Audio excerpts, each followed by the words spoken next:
Hello મિત્રો, કેમ છો? મજામાં? આજે શિયાળાની સ્પેશિયલ ડીશ લઈને આવી છું તમારા માટે, સેવ ભાજી. વાટકો ભરી મેં સેવ લઈ લીધી છે, પછી આદુ વાટી લીધું છે મોટી 2 ચમચી એટલું, પછી લસણ લીધું છે, હળદર લીધી છે, તાજું લસણ અને મરચું વાટીને એક ચટણી બનાવી લીધી છે, વટાણા લીધા છે, લીલા મરચાં સમારેલા મોરા છે, સાથે ડુંગળી છે અને ટામેટું છે. પાઉંભાજી મસાલો છે, જે મસાલા બીજા કરું એ તમને આગળ રીત બતાવું છું.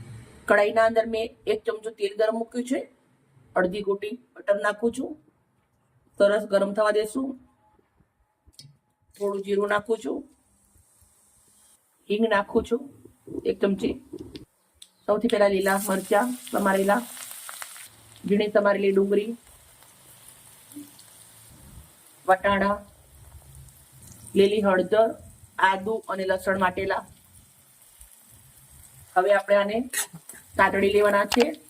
જ્યારે પણ તમે સેવ ભાજી બનાવો ત્યારે આવી રીતના લોડાની કઢાઈના અંદર જ બનાવવાની, એકદમ સુપર ટેસ્ટ આવે છે આના અંદર. ડુંગળી સંતરાઈ ગયા પછી આપણે ટામેટા સમારેલા ઝીણા નાખી દેવાના છે. મેં 4 નંગ ટામેટા લીધા છે. આ સબ્જીના અંદર ટામેટા વધારે આવે છે.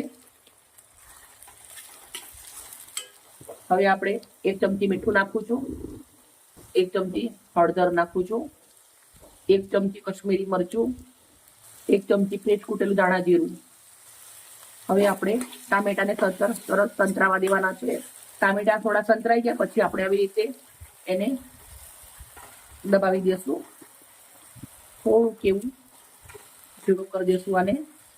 બહુ ઝીણું નથી કરવાનું, આપણે થોડું આવી રીતના દબાવી દઈશું.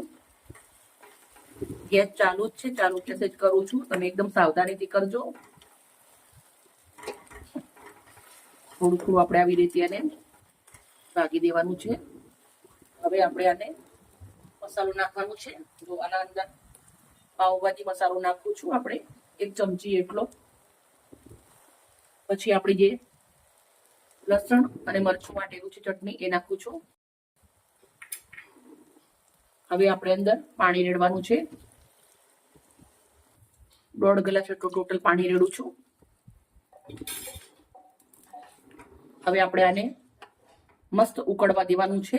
હવે આપણે સેવ નાખવાની છે.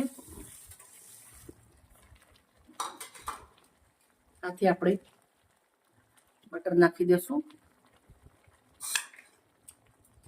લીલા દાણા, ભરપૂર માત્રામાં. હવે આપણે આને મિક્સ કરી દઈશું. ખાલી 2 મિનિટ જેવું આપણે ગેસ ઉપર રાખવાનું છે. હવે આને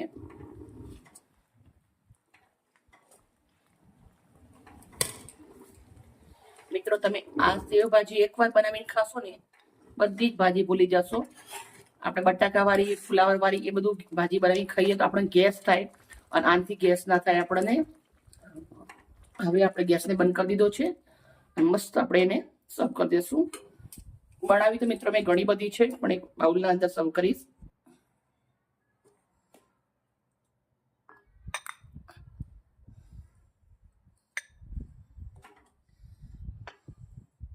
તમે રોટલી જોડે ખાઓ યા ભાત જોડે ખાઓ, બધા જ જોડે બહુ સરસ લાગશે. તમે બ્રેડ પાઉં જોડે પણ ખાઈ શકો છો.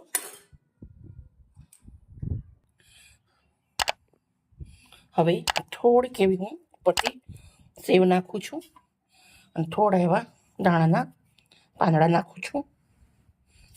મિત્રો, આજની મારી વિડીયો સારી લાગી હોય તો પ્લીઝ મને લાઈક કરજો, દોસ્તોને શેર કરજો, અને આવી જ મજેદાર રેસીપી સાથે કાલે આવીશ. Okay, bye bye.